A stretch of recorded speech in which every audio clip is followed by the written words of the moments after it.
আল্লাহ কাফিরদের সম্পর্কে বলছেন, এটি ৬ষ্ঠ আয়াত থেকে শুরু। ইন্নাল্লাযীনা কাফারু সাওয়াউন আলাইহিম আনযারতাহুম আম লাম তুনযিরহুম লা ইউমিনুন। যারা কুফরি করেছে এতে কিছু আসে যায় না, তাদের জন্য এতে পার্থক্য নেই।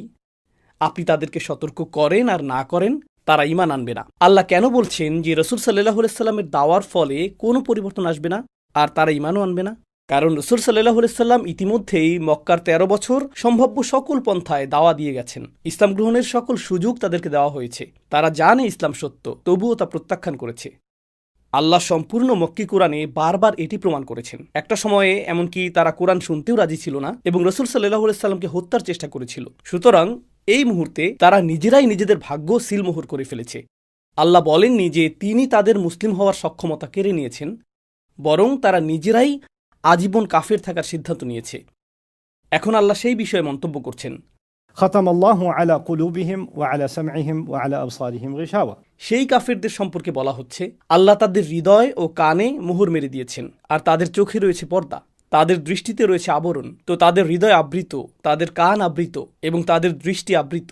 তারা সম্পূর্ণরূপে আবৃত এবং সিলমোহরযুক্ত। ওয়ালাহুম আযাবুন আযীম, আর তাদের জন্য রয়েছে মহাশাস্তি।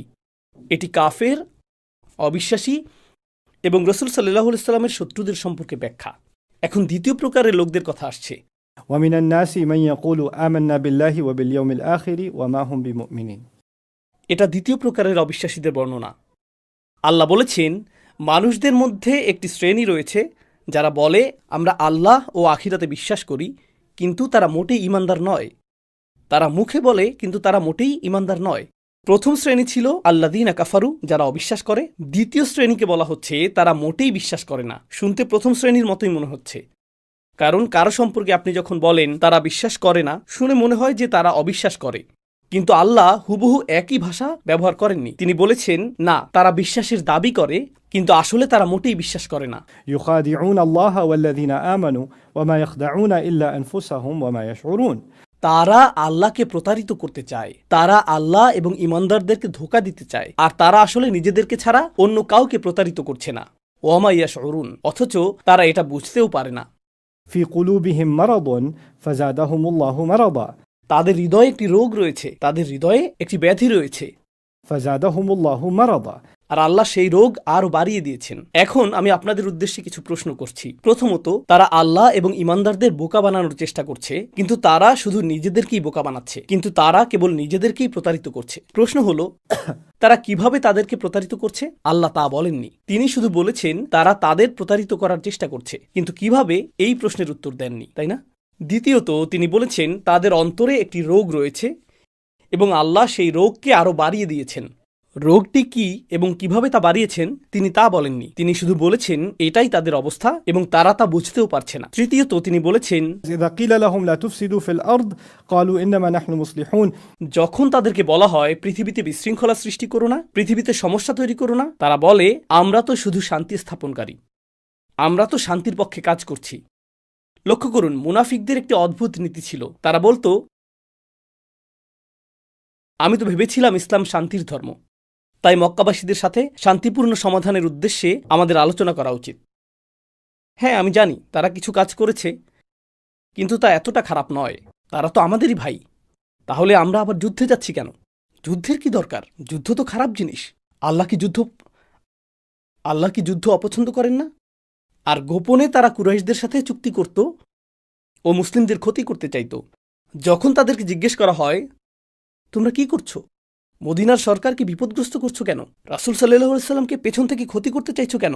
না না না, আমরা শুধু শান্তি চাই, আমরা জনগণের মঙ্গলের জন্য এটা করছি, আমরা বৃহত্তর কল্যাণের জন্য এমনটা করছি।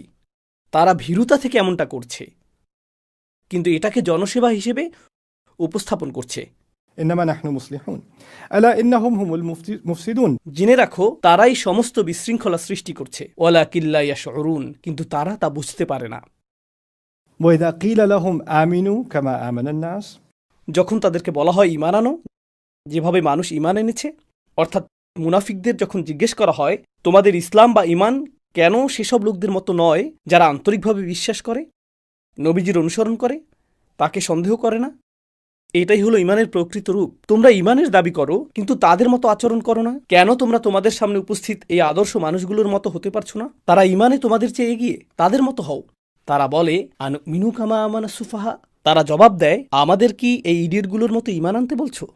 সুফাহা বা মূর্খরা যেভাবে বিশ্বাস করে, তাদের কথা হলো, তুমি কি চাও আমি তাদের মতো ইমান আনি? মক্কায় তার ভালো ব্যবসা ছিল, তার ভালো একটি ঘর ছিল, একটি সুন্দর পরিবার ছিল, তার বাণিজ্য ছিল। সে এই সব কিছু রেখে মদিনায় চলে এসেছে। এখন সে গৃহহীন, একজন মুহাজিরদের সাথে থাকছে, তার নিজেদের খাবারই জোটে না, তার উপর তার গোটা পরিবার এখন ঘর ছাড়া।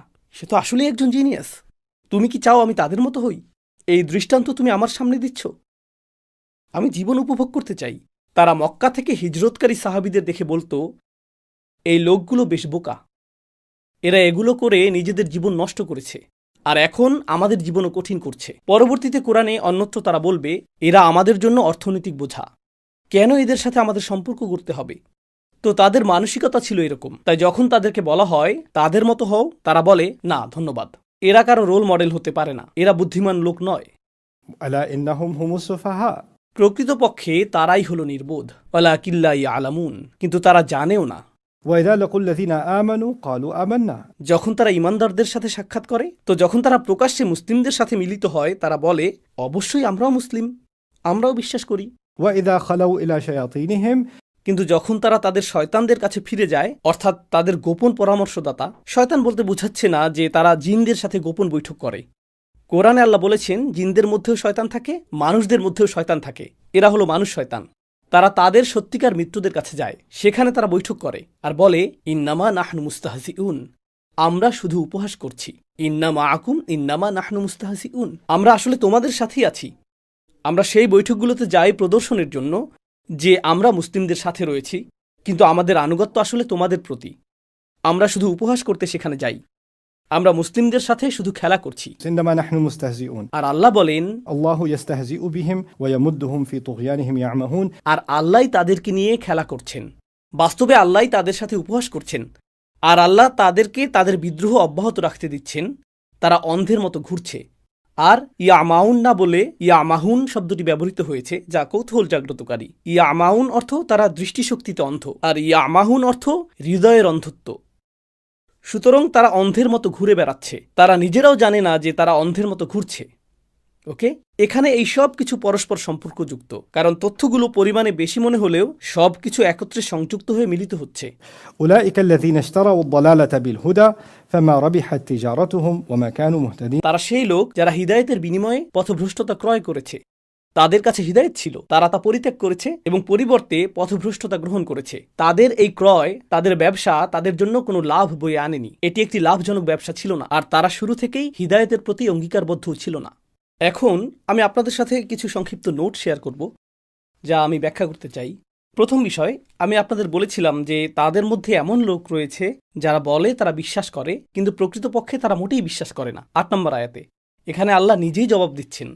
প্রশ্ন আসে, তারা মোটেই বিশ্বাস করে না বলতে কি বোঝানো হয়েছে? কিভাবে কেউ বলতে পারে যে বিশ্বাস করে অথচ সে মোটেই বিশ্বাস করে না? কিভাবে আমরা তা জানবো? আল্লাহ নিজেই 14 নম্বর আয়াতে তা ব্যাখ্যা করেছেন। 14 নম্বর আয়াতে তিনি বলেন, যখন তারা মুমিনদের সাথে সাক্ষাৎ করে তখন তারা বলে আমরা বিশ্বাস করি, কিন্তু যখন তারা গোপনে তাদের শয়তান নেতাদের কাছে যায় তখন তাদেরকে কি বলে? আমরা শুধু মজা করছিলাম, অর্থাৎ আমরা মোটেই বিশ্বাস করি না। তারা তা নিজেরাই স্বীকার করে। তো আল্লাহ তা প্রকাশ করে দিয়েছেন এবং পরবর্তীতে ব্যাখ্যা করেছেন। প্রসঙ্গত, তারা শুধু মুখেই ঈমানের কথা বলে, কিন্তু তাদের গোপন বৈঠকগুলো সম্পর্কে তোমরা জানো না, আল্লাহ তা জানেন।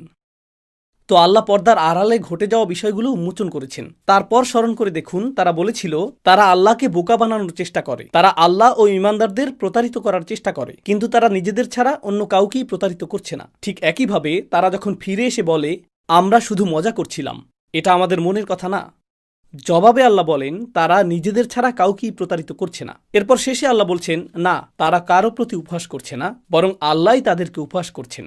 তারা নিজেদেরকেই বোকা বানাচ্ছে এবং তারা নিজেরাই এই উপহাসের লক্ষ্যবস্তু। ওয়ায়ামুদ্দুহুম ফি তুগয়ানিহিম ইয়ামাহুন।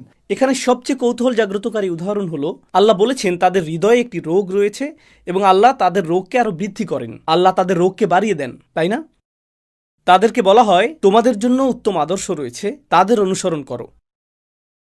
যদি কারো মনে কিছুটা হলেও খারাপ লাগে, আমরাও তাদের মতো হওয়া উচিত। আমি জানি না কেন আমি তাদের মতো নই। তারা এটাও বলতে পারে যে আমার আরো ভালো করা উচিত, আমি সর্বোচ্চ চেষ্টা করব।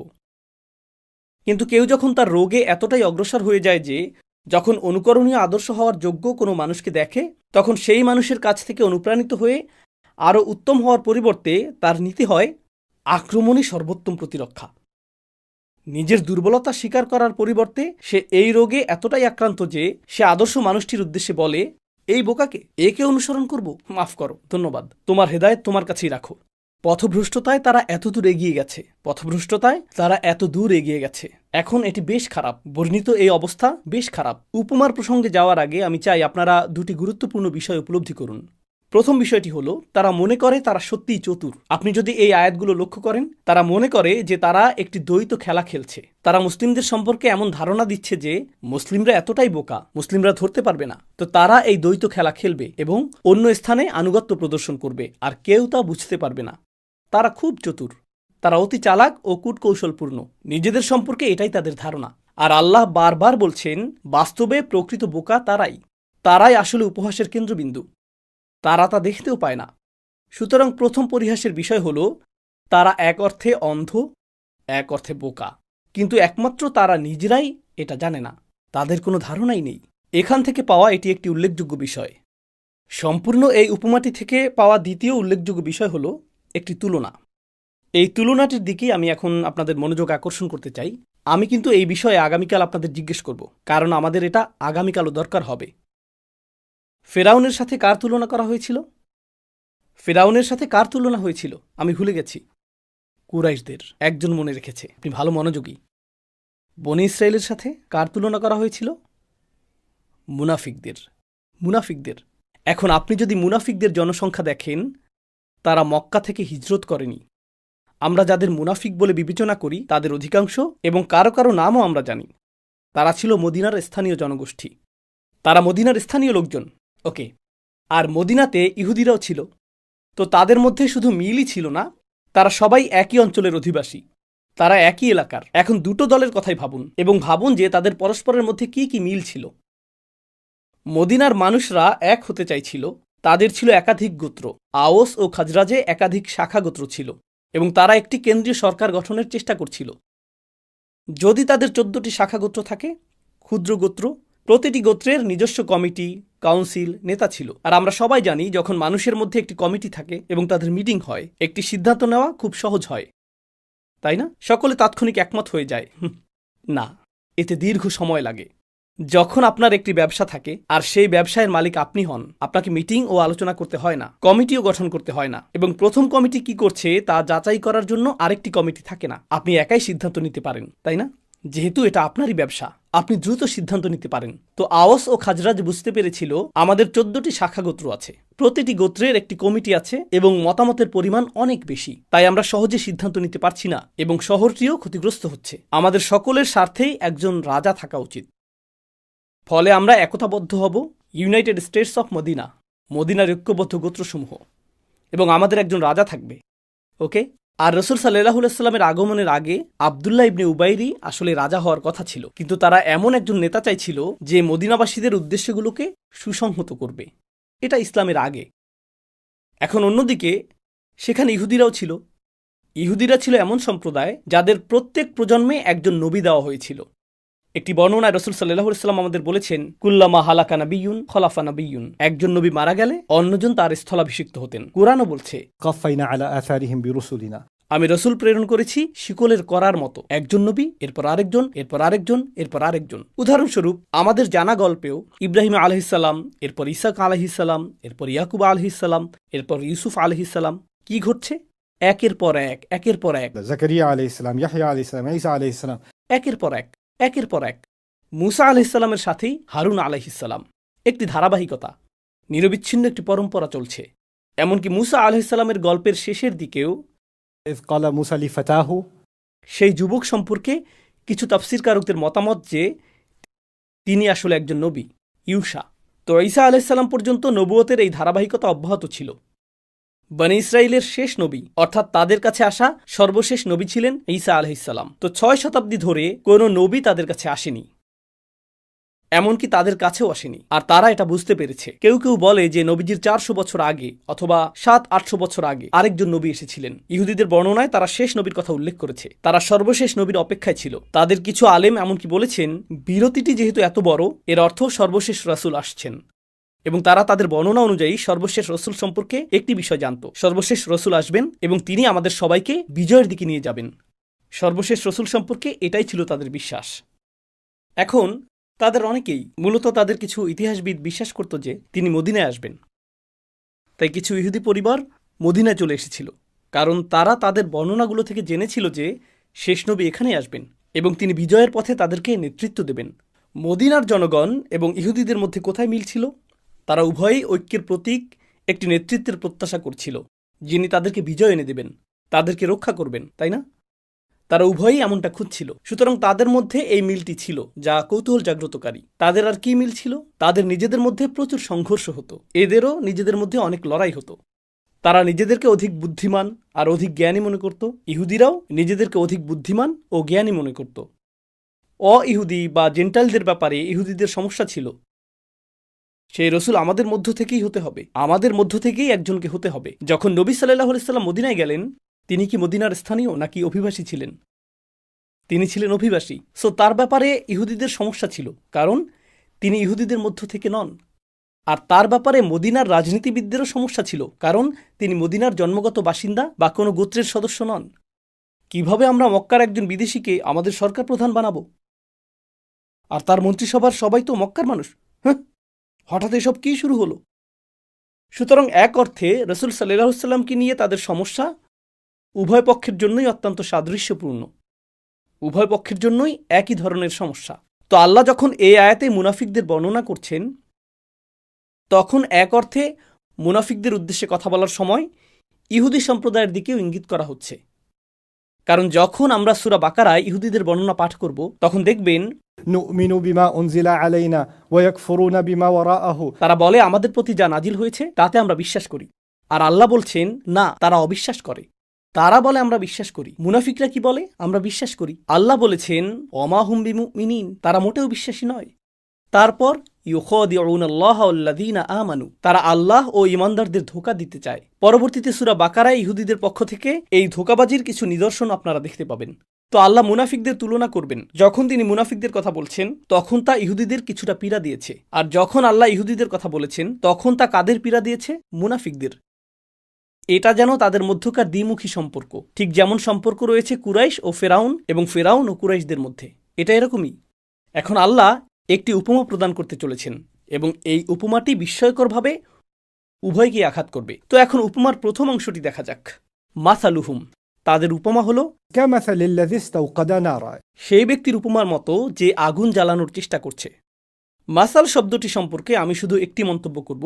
ইবনে আশুর রাহমাহুল্লাহ তার তাফসিরে বলেছেন, খুবই চমৎকারভাবে তিনি বলেছেন, মাসাল আরবদের মাঝে সচরাচর ব্যবহৃত ধারণা না, যতক্ষণ না এমন চিত্র অঙ্কন করা হতো যা ছিল অভূতপূর্ব। এরকমটা তারা সচরাচর করত না, আর একবার ব্যবহার করলে তা স্থায়ী বাক্যে পরিণত হতো, স্থায়ী বাক্যাংশের মতো। তখন এর মাঝে তারা শব্দগত পরিবর্তনও আনত না। বাংলা ভাষায় আমরা এটাকে বলি প্রবাদ প্রবচন। প্রবাদগুলো অপরিবর্তিত থাকে, আপনি এর শব্দমালা পরিবর্তন করেন না, যেমন আছে তেমনই রাখেন, তাই না? তো মাসাল শব্দটি এমন কিছু বোঝাতে ব্যবহৃত হতো যা এত শক্তিশালী যে তারা জানতো যে এটি বারবার প্রতিধ্বনিত হতে থাকবে। সুতরাং যে কেউ মাসাল তৈরি করতে পারত না। এটি আসলে মাকুলা عند العرب, আর এজন্যই তাদের বিখ্যাত উক্তিগুলো মাসাল নামে পরিচিত, সেগুলো আমসাল নামে পরিচিত। কিন্তু আল্লাহ মাসাল শব্দটি ব্যবহার করেছেন, আর তারপর কা ব্যবহার করেছেন। মাসালুহুম কামাসালিল্লাযী ইসতাওকাদা নারা, এই কা, যা সাধারণত শুধু তুলনার মাধ্যম, এর অর্থ অনুরূপ। এই দুটির সমন্বয় ইঙ্গিত করে আল্লাহ একটি পরিস্থিতির সাথে আরেকটি পরিস্থিতির তুলনা করেছেন। কোনো ব্যক্তির সাথে ব্যক্তির তুলনার পরিবর্তে, জিনিসের সাথে জিনিসের তুলনার পরিবর্তে তিনি মূলত একটি পরিস্থিতির সাথে আরেকটি পরিস্থিতির তুলনা করেছেন। এখন এখানেই তাফসীরটির চমৎকারিত্ব প্রকাশিত হচ্ছে। মুনাফিকদের এই অবস্থা বোঝানোর জন্য, একটি ধারণা দেওয়ার জন্য আল্লাহ বলেছেন, এটা এমন একটি অবস্থার উপমা যেন কেউ আগুন জ্বালানোর চেষ্টা করছে। কেউ আগুন জ্বালানোর চেষ্টা করছে। এখন কে আগুন জ্বালানোর চেষ্টা করে? এমন ব্যক্তি যে মরুভূমিতে ভ্রমণ করছে, ঠান্ডায় জমে যাচ্ছে, সে রয়েছে ঊষর প্রান্তরে, তাই না? তারপর সে কিছু কাঠ জড়ো করে, কিছু পাথর নিয়ে চেষ্টা করে স্ফুলিঙ্গ তৈরি করতে, যাতে আগুন জ্বালাতে পারে। আপনি আগুন জ্বালানোর চেষ্টা করেন না যখন অট্টালিকায় বসবাস করেন, যদি শখের বশে তা না করেন। সভ্যতার মধ্যে বসবাস করলে আপনি আগুন জ্বালানোর চেষ্টা করেন না। অনর্থক কেউ রাস্তার মাঝখানে আগুন জ্বালানোর চেষ্টা করে না। এমন কিছু দেখলে পুলিশ ডাকুন, তাই না? আগুন জ্বালানোর ধারণাটি হলো আপনাকে ঊষর প্রান্তরের মাঝখানে থাকতে হবে আগুন জ্বালানোর জন্য।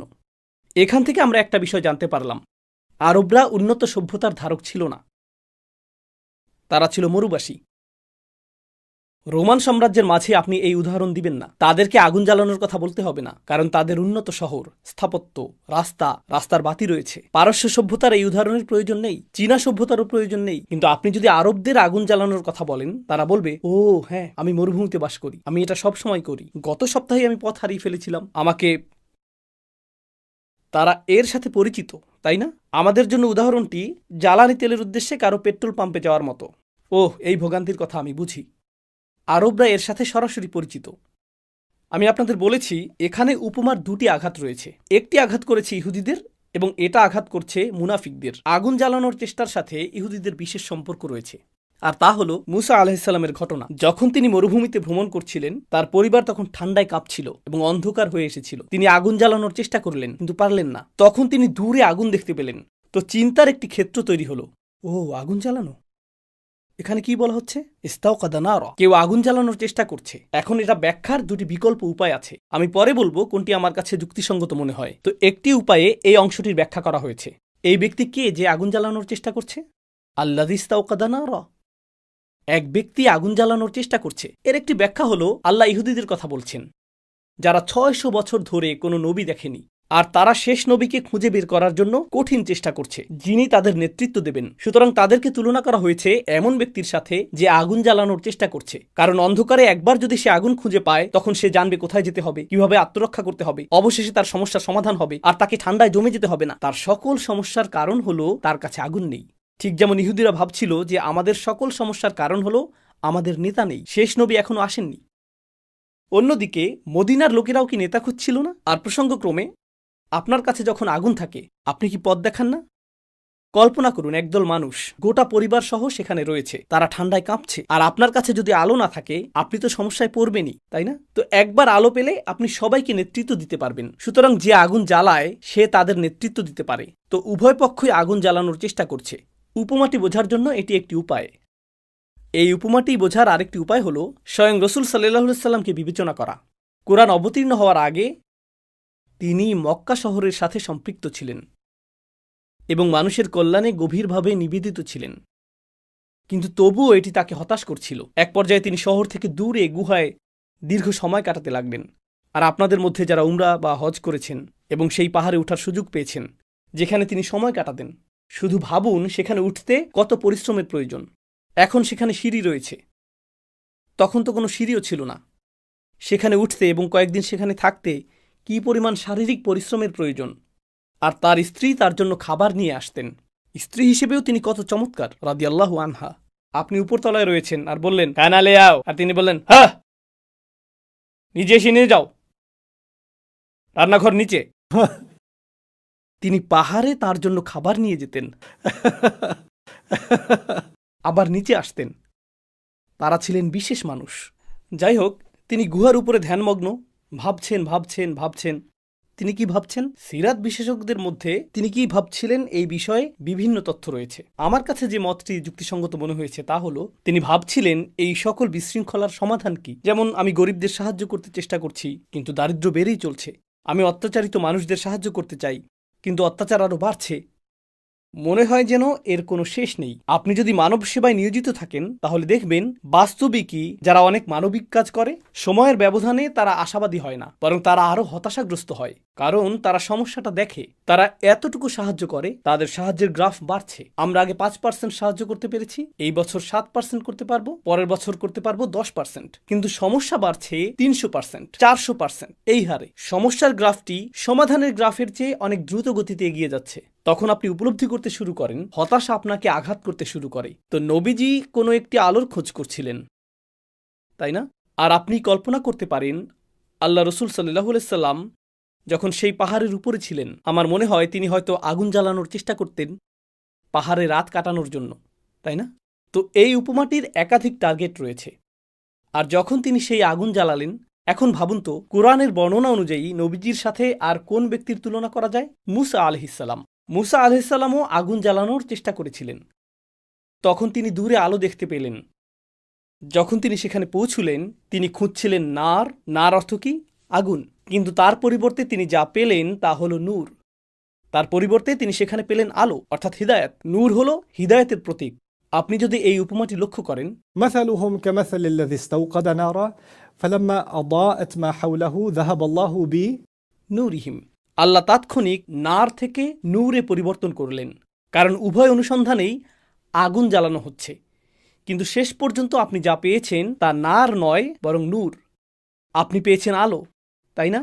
তো এভাবেও চমৎকারভাবে এই বিষয়টাকে চিন্তা করা যায়। আমি এই মতের পক্ষে যে উপমাটি রসুল সাল্লাল্লাহু আলাইহি সাল্লামের প্রতি ইঙ্গিত করছে। আমি আপনাদেরকে নিয়ে একসাথে উপমাটিতে অগ্রসর হব এবং সর্বোচ্চ চেষ্টা করব আপনাদেরকে প্রদর্শন করার জন্য যে এই উপমায় আল্লাহ আমাদের জন্য কি বার্তা দিচ্ছেন। তো রাসূল সাল্লাল্লাহু আলাইহি সাল্লাম সমাধান খুঁজছিলেন, আর ফেরেশতা জিবরিল আলাইহিস সালাম এসে তাকে নূর অর্থাৎ কোরআন প্রদান করলেন। কোরআনকে নূর হিসেবে বর্ণনা করা হয়েছে, তাই না? فآمنوا بالله ورسوله والنور الذي أنزلنا। এখন রসুল সাল্লাল্লাহু আলাইহি সাল্লামের কাছে আলো রয়েছে। এখন তিনি যখন সেই আগুন জ্বালালেন, فلما أضاءت ما حوله, আর যখন সেই আগুন তার চারপাশের সবকিছু আলোকিত করল, সবকিছু আলোকিত করল। লক্ষ্য করুন, কোরআনের ভাষাটি এত চমৎকার। আল্লাহ এখানে বলেননি ফালাম্মা নাওয়ারাত মা হাওলাহু, যখন তা আলোকিত করল। আলোকিত করার জন্য ব্যবহৃত আরবি শব্দ হলো نورت or أنارت। কিন্তু আল্লাহ বলেছেন আদাআত। ইদাআতে উত্তাপের উপাদান রয়েছে, নূরে উত্তাপ নেই। কিন্তু দও হলো আলোর জন্য ব্যবহৃত আরেকটি শব্দ। দিয়া শব্দটিও এটা থেকে এসেছে। বাংলাতে আমরা জিয়া আঙ্কেল বলে থাকি। জিয়া আর দিয়া একই শব্দ, বাংলাতে আমরা উচ্চারণটাকে পরিবর্তন করে ফেলেছি। তো দও অর্থ হলো আলো, তবে উত্তাপ সহ আলো। যেমন হুয়াল্লাযী জাআলাশ শামসা দিয়াআন ওয়াল কমারা নূরান। তাহলে উত্তাপ কিসের প্রতিনিধিত্ব করে? আল্লাহর বাণী আসলো, কিন্তু আল্লাহর বাণীতে সতর্কবাণীও রয়েছে, তীব্রতা রয়েছে, ঠিক মরুর সূর্যের জ্বলন্ত উত্তাপের মতো, তাই না? তো এটি আলোকিত করলো। প্রসঙ্গক্রমে মরুর সূর্য অন্য যে কোনো সূর্যের চেয়ে পরিষ্কার, যেখানে সব কিছু পরিষ্কার দৃশ্যমান হয়ে যায়। সুতরাং আদাআত মা হাওলাহু অর্থ হলো এটি তার চারপাশের সব কিছুকে সম্পূর্ণরূপে আলোকিত করে। আসুন দৃশ্যপটটি অনুসরণ করে অগ্রসর হই। কেউ একজন আগুন জ্বালানোর চেষ্টা করছে। শুধু যে আগুন জ্বলে উঠল তা নয়, বরং এটি একটি অস্বাভাবিক ধরনের আগুন। এর চারপাশের সবকিছু সম্পূর্ণরূপে আলোকিত হয়ে উঠল। আদাআত মা হাওলাহু। এখন আগুন জ্বালানোর উদ্দেশ্য হলো শুধুমাত্র এই ব্যক্তিটিই যে আলোর প্রত্যাশী তা না, বরং আশেপাশের সকলের প্রয়োজন কিছুটা আলো, কিছুটা উষ্ণতা, কিছুটা নৈকট্য। এরপর আল্লাহ অত্যন্ত অদ্ভুত একটি বাক্যাংশ ব্যবহার করলেন। তিনি বলেছেন যাহাবাল্লাহু বিনূরিহিম। এটা অনুবাদ করা কঠিন। প্রথমে আমি একটি খারাপ অনুবাদ দিচ্ছি। আল্লাহ তাদের নূর সরিয়ে দিলেন, আল্লাহ তাদের নূর অপসারণ করলেন। এর আক্ষরিক অনুবাদ হবে আল্লাহ তাদের নূর নিয়ে গেলেন। আল্লাহ তা নিয়ে গেলেন, অর্থাৎ তিনি নিজে, আল্লাহ তা নিজের সাথে নিয়ে গেলেন। যাহাবাল্লাহু বিনূরিহিম। ওকে, এখন এখানে কি ঘটছে তা বোঝার চেষ্টা করি। কারণ এই মুহূর্তে আল্লাহ একজন ব্যক্তির কথা বলছিলেন যে আগুন জ্বালালো, কিন্তু হুম বা তারা সর্বনামটি দিয়ে কাকে বোঝানো হচ্ছে? ইবনে আশুরের ব্যাখ্যা অনুযায়ী এটি তাজরিদ। তাজরিদ অর্থ হলো আল্লাহ প্রথমে একটি দৃশ্যের কথা বলছিলেন, তারপর তিনি সেই দৃশ্যের কথা বলা বন্ধ করে বাস্তবতার কথা বলছেন। তিনি বলছেন আল্লাহ মুনাফিকদের থেকে তাদের আলো নিয়ে নিয়েছেন, তিনি ইহুদিদের কাছ থেকে তাদের আলো নিয়ে নিয়েছেন, তিনি কাফিরদের থেকে তাদের আলো নিয়ে নিয়েছেন, তিনি তাদের ইমানের সব আলো মুছে দিয়েছেন। অন্য চিন্তাবিদগণ বলেন না, তিনি এখনও উপমার মাঝেই রয়েছেন। তো আমি দৃশ্যটিকে চলমান রেখে আপনাদের সাথে আলোচনা এগিয়ে নিয়ে যাব। কল্পনা করুন আপনি আর আমি মরুভূমিতে পথ হারিয়ে ফেলেছি। কোথায় যেতে হবে আমরা জানি না। আর আমাদের মধ্যে একজন আগুন জ্বালানোর চেষ্টা করছে। অবশেষে সে আগুন জ্বালাতে সক্ষম হলো। আমরা সবাই কি আশা করছিলাম? কেউ একজন আগুন জ্বালাবে। হ্যাঁ। মদিনার মানুষরা কি আশা করছিল? তারা একজন একক নেতা পাবে। হ্যাঁ। ইহুদিরা কি আশা করছিল? যে তাদের শেষ নবীর সন্ধান পাবে। হ্যাঁ। আবার মক্কায় এমন লোকও ছিল যারা অন্ধকারে ছিল, কিন্তু তারা জানতও না তাদের আলোর প্রয়োজন। তারা তা জানত না। আর আল্লাহ বলেছেন আল্লাহ তাদের নূর নিয়ে নিয়েছেন। যাহাবাল্লাহু বিনূরিহিম। এটা অত্যন্ত চমকপ্রদ, অপ্রত্যাশিত উদাহরণ, এবং আমি চাই আপনি এটিকে পূর্বের আয়াতগুলোর আলোকে বুঝুন। আমি যে আয়াতগুলো আগে ব্যাখ্যা করেছি, বুঝার ক্ষেত্রে এখন সেগুলো কাজে লাগবে। যখন তাদেরকে ঈমান আনতে বলা হলো, অন্য মানুষেরা যেভাবে ঈমান এনেছে, তখন তারা কি বলেছে? আমরা কি এই বোকাদের মতো ঈমান আনবো? এই বোকাদের মতো? অন্য কথায় তাদেরকে বলা হলো নবীজির কাছাকাছি থাকো, আর রসুল সাল্লাল্লাহু আলাইহি সাল্লামের সঙ্গী সাহাবীদের কাছাকাছি থাকো, যারা রসুল সাল্লাল্লাহু আলাইহি সাল্লামের কাছ থেকে শিখছেন, যারা নৈকট্যপ্রাপ্ত, যারা সেই আলোর কাছাকাছি যা ঈমানের উষ্ণতা ছড়ায়। কিন্তু তারা বলে, না ধন্যবাদ, আমরা দূরেই থাকব, তাই না? তারা বলে, না না না, আমরা নিরাপদ দূরত্ব বজায় রাখব। তুমি আমাকে এখানে যোগ দিতে বলছো? না না না, আমি এই আগুনে পুড়ে যেতে চাই না, আমি দূর থেকেই ভালো আছি, আমি এখান থেকেই দেখতে পাচ্ছি, না ধন্যবাদ, দূরে থাকাই যথেষ্ট। আর যারা সেখানে আছে তারা কাছাকাছি গিয়ে বলে, হ্যাঁ হ্যাঁ, আমরাও এখানে রয়েছি। তারাই আবার ফিরে গিয়ে বলে, আমরা আসলে এটাকে সিরিয়াসলি নেইনি। তো তারা এর কাছাকাছিও আসতে চায় না, আর যদি তারা আসেও শুধুমাত্র লোক দেখানোর জন্যই আসে, তাই না? উপমাটিতে রয়েছে আল্লাহ তাদের আলো কেড়ে নিয়েছেন। এর দ্বারা আসলে কি বোঝাচ্ছে? তারা সেই স্থানেই ছিল, আল্লাহ শুধু আলোটি নিয়ে গেলেন, আল্লাহ সেই আলোটি নিয়ে গেলেন। কিন্তু বাস্তবে কি ঘটছে? রাসূল সাল্লাল্লাহু আলাইহি সাল্লাম সেখানেই, তাদের মধ্যেই রয়েছেন, সাহাবীগণ তাদের মধ্যেই রয়েছেন। কে সেখান থেকে চলে যাচ্ছে? তারা। আল্লাহ বলতে পারতেন অবশেষে যখন আলো আসলো তারা চলে গেল, তাই না? কারণ তারাই তো দূরে সরে যাচ্ছে। কিন্তু আল্লাহ তা বলেননি। আল্লাহ বলেছেন আল্লাহই তাদের আলো কেড়ে নিয়েছেন। বিষয়টা আপনি কিভাবে বুঝবেন? আপনি যদি আগের আয়াতগুলো লক্ষ্য করেন তাহলে দেখবেন যখনই আল্লাহ কোনো প্রতিক্রিয়ার কথা বলেন তারা আল্লাহকে নিয়ে উপহাস করে। মূলত আল্লাহই তাদের নিয়ে উপহাস করছেন। তারা আল্লাহকে বোকা বানানোর চেষ্টা করে, কিন্তু প্রকৃতপক্ষে তারা নিজেদেরকেই বোকা বানাচ্ছে। আয়াতগুলোতে বারবার দেখতে পাবেন তারা কিছু করে আর আল্লাহ তার জবাবে কিছু করেন, তারা কিছু করে আর আল্লাহ তার জবাবে কিছু করেন। কিভাবে আল্লাহ তাদের আলো কেড়ে নিলেন? তাদেরকে ক্রমাগত দূরে সরে যেতে দিয়ে। এভাবেই আল্লাহ তাদের আলো কেড়ে নিলেন। এমন নয় যে আল্লাহ আলো নিয়ে চলে গেছেন, আলো এখনও রয়েছে। মজার বিষয় হলো আরবি ভাষায় যাহাব নূর, আলো চলে যাওয়া বলতে অন্ধত্বকেও বোঝানো হয়। এক্ষেত্রে একটি উদাহরণ দিচ্ছি। আরে ভাই, শীঘ্রই সে আলো জ্বালাবে, এখানে আরও উজ্জ্বল হয়ে উঠবে, বেশ ভয়ঙ্কর অবস্থা। আর যে মুহূর্তে আলো জ্বলে উঠে আপনি অন্ধ হয়ে যান। এখন পরিহাসের বিষয় হলো বাইরে অত্যন্ত উজ্জ্বল, সেই উজ্জ্বলতা থেকে একমাত্র সেই ব্যক্তি উপকৃত হতে পারে না যে অন্ধ, অথবা যে নিজের চোখকে বেঁধে রাখার সিদ্ধান্ত নিয়েছে। আল্লাহ একটি খুবই দুঃখজনক বাস্তবতা বর্ণনা করেছেন। তুমি রাসূল সাল্লাল্লাহু আলাইহি সাল্লামের সাহচর্যে রয়েছ, তুমি সেই সাহচর্যে রয়েছ, আর আল্লাহ তোমাকে সেই আসরে নিয়ে এসেছেন। আল্লাহ রাসূল সাল্লাল্লাহু আলাইহি সাল্লামকে মক্কায় এনেছেন, আল্লাহ রাসূল সাল্লাল্লাহু আলাইহি সাল্লামকে মদিনায় এনেছেন, যাতে তুমি তার নিকটবর্তী হতে পারো। বাকি মানবজাতির তুলনায় তুমি আলোর অধিক নিকটবর্তী। এই আলো তোমারই পাবার কথা ছিল। মদিনার প্রতিটি ব্যক্তির, মক্কার প্রতিটি ব্যক্তির এই আলো তাদেরই পাওয়ার কথা ছিল। এটি ছিল তাদের জন্য আল্লাহর একটি বিশেষ উপহার, যা আল্লাহ রোমানদের দেননি, যা আল্লাহ পারস্যবাসীদের দেননি, যা আল্লাহ কাউকেই দেননি, কিন্তু আল্লাহ তাদেরকে দিয়েছিলেন। আর বিষয়টা আশ্চর্যজনক যে তারাই এটা থেকে অন্ধ হয়ে গেল, তারাই এর থেকে উপকৃত হতে পারল না। নূরিহিম বাক্যাংশটি লক্ষ্য করুন, যাহাবাল্লাহু বিনূরিহিম, তাদের আলো। আল্লাহ বলতে পারতেন আল্লাহ আলো সরিয়ে নিয়েছেন। যাহাবাল্লাহু বিন-নূর আও যাহাবাল্লাহু বিনূরিহি আও বিনূরিন নার, তিনি এর যে কোনোটি ব্যবহার করতে পারতেন। তিনি বলেছেন যাহাবাল্লাহু বিনূরিহিম, তাদের নূর, অর্থাৎ আলোটি তাদের জন্যই সেখানে ছিল, এটি তাদের জন্যই ছিল। কিন্তু যখন তারা এর কদর করল না, তা কেড়ে নেওয়া হলো। তাই এই তুলনাটি উপলব্ধি করুন। আপনি যদি আপনার চোখ কালো কাপড়ে বেঁধে রাখেন এবং 6 মাস ধরে তা আবদ্ধ রাখেন, এর মাঝে খুললেন না, যখন আপনি চোখ খুলবেন কি ঘটবে? আপনি অন্ধ হয়ে যাবেন। যদি আপনার পা আপনি বেঁধে রাখেন, সবসময় বিছানায় শুয়ে থাকবেন, পা শক্ত করে বেঁধে রাখবেন, রক্ত চলাচল বন্ধ, আর 6 মাস ধরে এভাবেই শুয়ে থাকলেন, তারপর কি আপনি দাঁড়াতে সক্ষম হবেন? না। আল্লাহ একটি ফিতরা সৃষ্টি করেছেন। আল্লাহ পৃথিবীতে আপনাকে একটি সামর্থ্য দিয়েছেন, আল্লাহ আপনাকে একটি সামর্থ্য দিয়েছেন, আল্লাহ আমাকে একটি সামর্থ্য দিয়েছেন। যদি আমরা সেই সামর্থ্য ব্যবহার করতে অস্বীকার করি, যদি আমরা তা ব্যবহার করতে অস্বীকার করি, আপনি তা হারিয়ে ফেলবেন। আল্লাহ তাদেরকে সামর্থ্য দিয়েছেন আলো দেখার, তার উষ্ণতা অনুভব করার, তার নিকটবর্তী হওয়ার। যখন তারা বারংবার তা অস্বীকার করল, আল্লাহ কি করলেন? আল্লাহ সেই আলোর কদর করার সামর্থ্য তাদের থেকে কেড়ে নিলেন। আল্লাহ সেই আলো থেকে তাদেরকে অন্ধ করে দিলেন। তাই তারা রাসূল সাল্লাল্লাহু আলাইহি সাল্লামের ঠিক পাশেই বসে থাকতে পারে, কিন্তু তাদের হৃদয় দেখতে পায় না যে এটি আল্লাহর রাসূল। তারা স্বয়ং রাসূলুল্লাহ সাল্লাল্লাহু আলাইহি সাল্লামের কণ্ঠে কুরআন শুনতে পারে, সাল্লাল্লাহু আলাইহি ওয়াসাল্লাম, আর তা তাদেরকে মোটেও প্রভাবিত করে না, কারণ এখন তারা সম্পূর্ণ অন্ধ। তারা বারংবার নিজেদেরকে তা থেকে বঞ্চিত করেছে। সেজন্য আল্লাহ তাদের থেকে সেই সামর্থ্য কেড়ে নিয়েছেন। তাদের সেই সামর্থ্য পক্ষাঘাতগ্রস্ত হয়েছে, তা কেড়ে নেওয়া হয়েছে। যাহাবাল্লাহু বিনূরিহিম। এটা হলো সেই লোকদের ব্যাপারে প্রদত্ত দৃশ্যপট। وتركهم في ظلمات আর তিনি তাদেরকে রেখে দিলেন অন্ধকারে, তার উপর অন্ধকার, তার উপর অন্ধকার। একাধিক অন্ধকারের অর্থ কি? যদি আলোটি এখানে থাকে, আমি ঠিক এখানে দাঁড়িয়ে আছি, আর আমি দূরে সরে যেতে থাকি, তাহলে কি ঘটবে? আমি কি যাব উজ্জ্বলতার দিকে নাকি অন্ধকারের দিকে? আমি আরো আরো আরো অন্ধকারে যাচ্ছি। অর্থাৎ তারা নবীজি থেকে আরো আরো আরো দূরে সরে যাচ্ছে।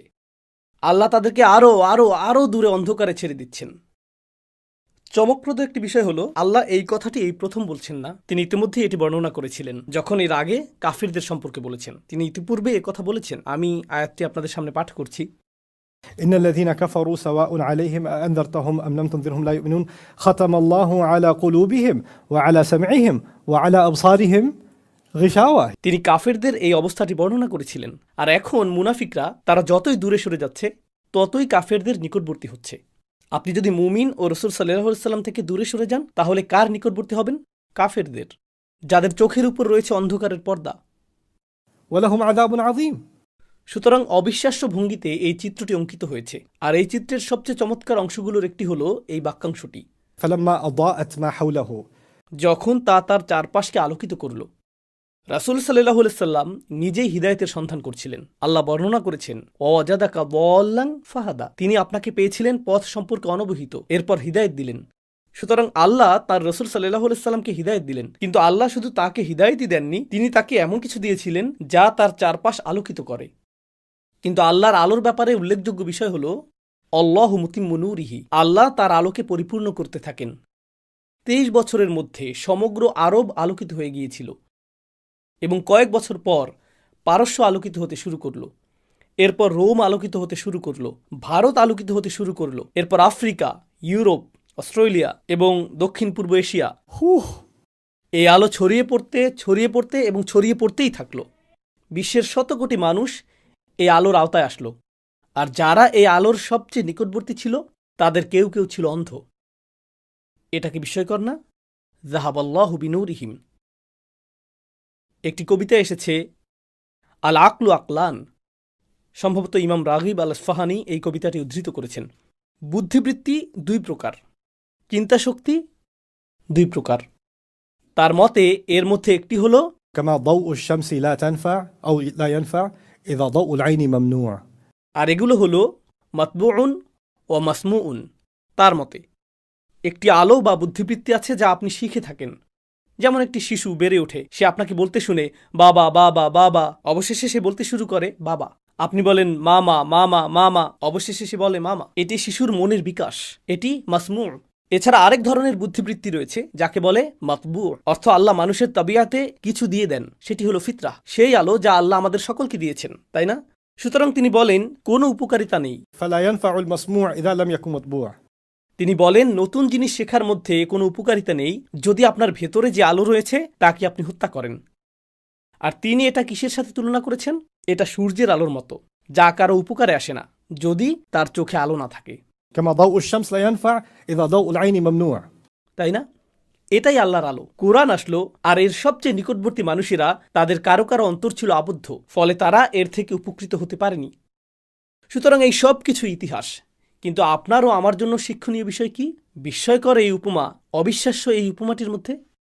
এই উপমার উদ্দেশ্য হল ইসলামের সাথে আমাদের সান্নিধ্য, ইসলামের সাথে আমাদের সামাজিক সান্নিধ্য, মসজিদে উপস্থিত হওয়া, কোরআনের হালাকাগুলোতে উপস্থিত থাকা, এমন স্থানে থাকা যেখানে ইসলাম প্রতিধ্বনিত হয়, যেখানে আল্লাহর আলো উপস্থিত। এগুলো যথেষ্ট নয়। আপনি সেখানে উপস্থিত থাকতে পারেন আর অন্ধ হতে পারেন। আপনি সেখানে থাকতে পারেন আর তা আপনাকে ভেদ করে চলে যেতে পারে। কেউ এটা থেকে নিরাপদ নয়। আমাদের কেউ এটা থেকে নিরাপদ নয়। এটা হতে পারে যে আপনি ঠিকঠাক চলছিলেন, তারপর আপনি ধীরে ধীরে কিন্তু নিশ্চিতভাবে পিছলে যেতে শুরু করলেন। আপনি কিন্তু শারীরিকভাবে দূরে সরে যাচ্ছেন না। যখন আপনিও আমি আল্লাহর দেয়া সেই নিয়ামতকে কাজে লাগানো বন্ধ করে দেই, আল্লাহ আমাদের কাছ থেকে সেই সামর্থ্য উঠিয়ে নিতে শুরু করেন, ফিতরা সংক্রান্ত অন্য ব্যাপারগুলোতে যেরকম ঘটে থাকে। তো তিনি বলছেন, সুম্মুম বুকমুন উমিউন ফাহুম লা ইয়ারজিউন। শেষ একটি বিষয় আমি আপনাদের সাথে শেয়ার করব, তারপর আজ রাতের জন্য আপনাদেরকে ছেড়ে দেব। একটি বিখ্যাত আয়াত, সুম্মুন তারা বধির, সুম্মুন বুকমুম তারা বোবা, তারা কথা বলতে পারে না, এবং তারপর উমিউন তারা অন্ধ। কিন্তু আগের আয়াতে যখন তাদেরকে অন্ধকারে রেখে দেওয়া হয়েছে, সেটা কি অন্ধত্বের অনুরূপ না? তাদেরকে অন্ধকারে রেখে দেওয়া হয়েছে, তো অন্ধকার তাদেরকে অন্ধ করেছে, অথবা তাদের দৃষ্টিশক্তি হারিয়ে গেছে যা তাদেরকে অন্ধ করে, অথবা শেষ আয়াতটিতে বাইরের অন্ধকারের কথা বলা হয়েছে যা দৃষ্টিশক্তিকে অকেজো করে দেয়। এখন এই আয়াতটি দৈহিক অন্ধত্বের দিকে ইঙ্গিত করেছে, উম্মিয়ুন। কিন্তু আপনার মনে হতে পারে যে এখানে অন্ধত্বই প্রথমে উল্লেখিত হওয়ার কথা, কারণ আগের আয়াতটি ছিল অন্ধকার সম্পর্কিত। তাই আপনি আশা করেন যে আল্লাহ হয়তো প্রথমে অন্ধত্বের কথা বলবেন, কিন্তু তিনি অন্ধত্ব প্রথমে উল্লেখ করেননি। তিনি প্রথমে বধিরতার উল্লেখ করেছেন, তারপর বাক প্রতিবন্ধকতা, তারপর অন্ধত্বের কথা উল্লেখ করেছেন, সুম্মুম বুকমুম এবং সবশেষে অমিয়ুন। এই ক্রমটি আসলেই অসাধারণ, এটি আসলেই অসাধারণ। তো আসুন এই ক্রমটি নিয়ে চিন্তা করি। এটি আসলে তাজরিদের সবচেয়ে উল্লেখযোগ্য উদাহরণগুলোর একটি। তাজরিদ অর্থ হলো আল্লাহ একটি চিত্রের কথা বলছেন, কিন্তু তিনি মূলত সেই চিত্রের কথা বলছেন না। সেই চিত্রটি ব্যবহৃত হচ্ছে কোনো বাস্তবতা বর্ণনা করার জন্য। তো এখন তিনি চিত্রটি সরিয়ে ফেলবেন এবং বাস্তবতা নিয়ে কথা বলা শুরু করবেন। আর এই চিত্রে আলো হলো আগুনের মতো, কিন্তু বাস্তবে সত্যিকারের আলো হলো এমন কিছু যা শ্রুতিগোচর। আধ্যাত্মিক আলো দেখা যায় না, আধ্যাত্মিক আলো শোনা যায়। কোরআনকে আলো হিসেবে বর্ণনা করা হয়েছে, কিন্তু কোরআন দেখা যায় না, কোরআন কি শোনা যায়। সুতরাং আধ্যাত্মিক জগতে আসলে চূড়ান্ত আলো হলো যা কানে প্রবেশ করে। আরবিতে প্রচলিত একটি কথা আমার মনে পড়ছে, أساء سمعا فأساء إجابة। যখন আপনি খারাপ কিছু শুনেন তখন আপনি জবাবও দেন খারাপভাবে। আপনারা জানেন যাদের বধিরতা আছে তাদের স্পষ্টভাবে কথা বলতে কষ্ট হয়, কথা বলার ক্ষেত্রে তাদের সমস্যা নেই, তাদের সমস্যা শুধু কানে, কিন্তু তারা স্পষ্টভাবে কথা বলতে পারে না। কেন? কারণ তারা যেহেতু সঠিকভাবে শুনতে পায় না, তারা জানেই না যে কোন শব্দ উচ্চারণ করতে হবে।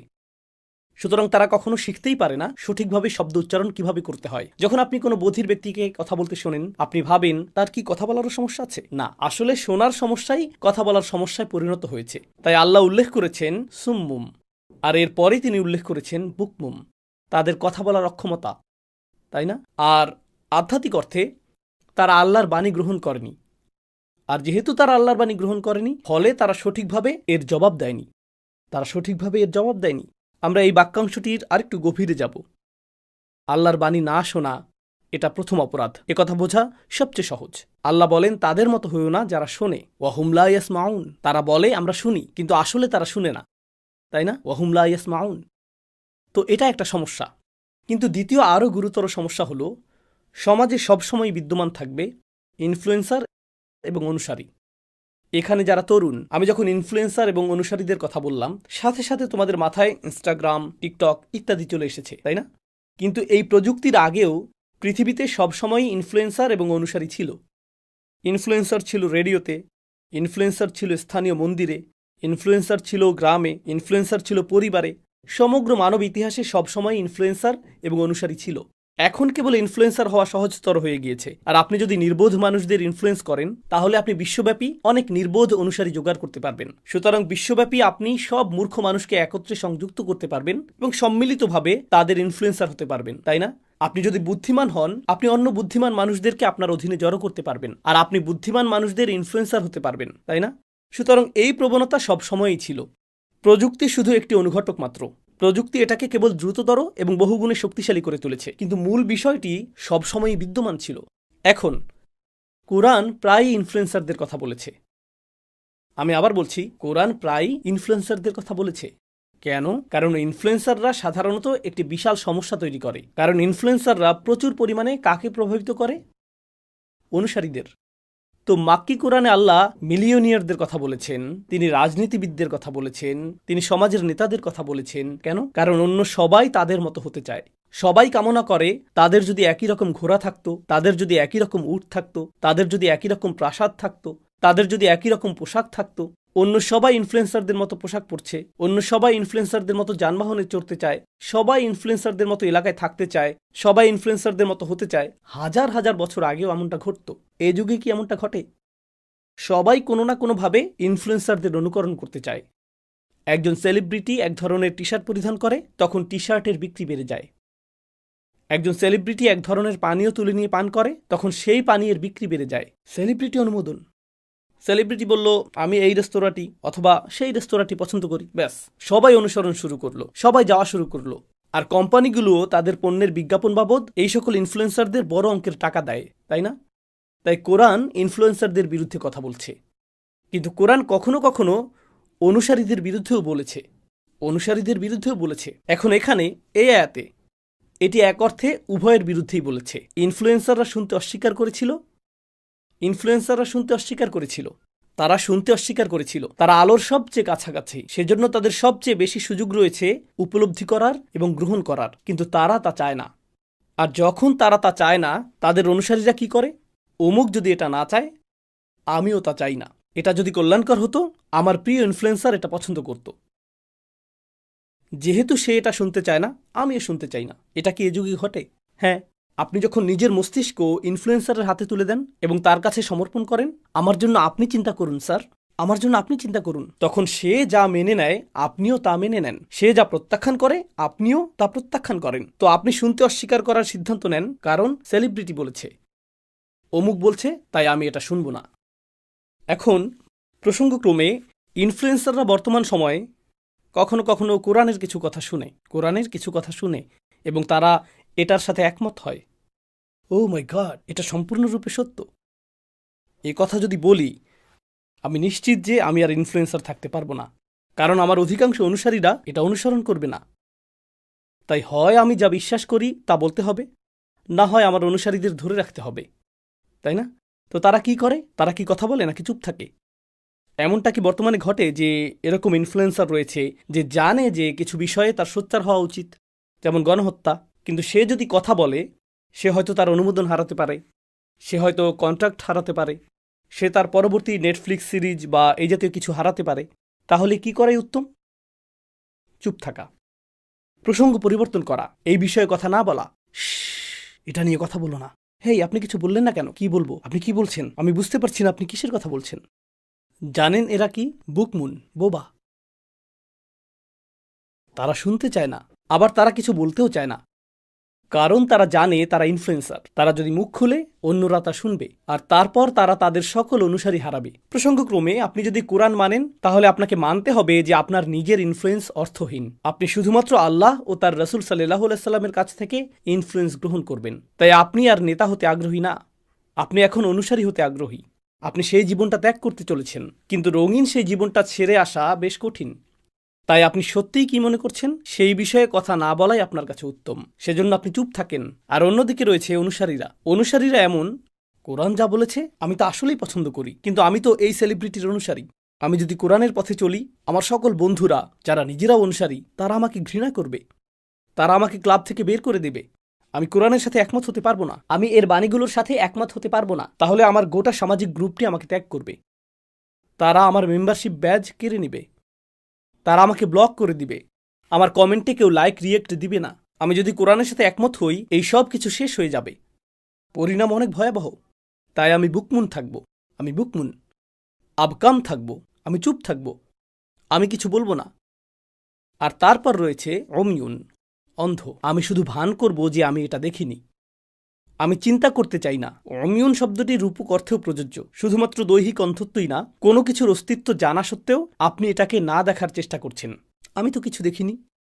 জানেন এটা কি? ইচ্ছাকৃতভাবে কিছু উপেক্ষা করা, যদিও সেটা উপস্থিত। আর আপনি যদি এতে মনোযোগী হন, তাহলে বাস্তবতা বেরিয়ে আসতে পারে। আল্লাহ বলেছেন আদা আতমা হাউলাহ, অর্থাৎ চারপাশের সব কিছু আলোকিত হয়ে গেছে, ফলে তা উপেক্ষা করা অসম্ভব।